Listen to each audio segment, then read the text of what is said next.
Un processus avec beaucoup de difficultés comme le nôtre nécessite à ce que les parties prenantes se rencontrent en toute responsabilité et échangent sur les différentes difficultés. C'est une occasion qui nous a été donnée. Nous avons présenté toutes nos difficultés et nous nous sommes convenus que très prochainement, une autre réunion va se tenir avec des experts aussi pour régler toutes les questions qui fâchent et qui posent problème. Et je crois que c'est quand même une avancée. C'est la grande difficulté du processus électoral, c'est que nous avons répété ce que nous avons toujours dit depuis plusieurs mois, qui n'a jamais trouvé réponse.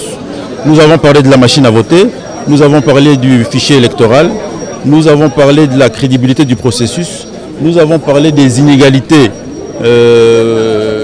en termes des différents candidats. Nous avons parlé de toutes les questions qui posent problème au processus.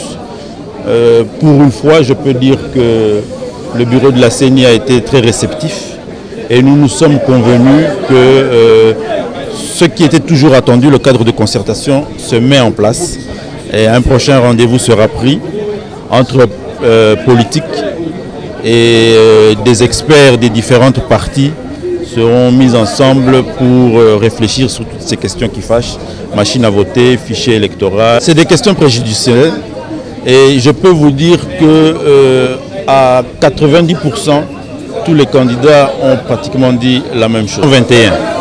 90% des 21 candidats ont pratiquement eu les mêmes revendications sur la crédibilité du processus électoral. Sincèrement, il y a des questions techniques qui nécessitent à ce que des experts soient impliqués, mais les questions politiques sont de l'apanage des organisations politiques.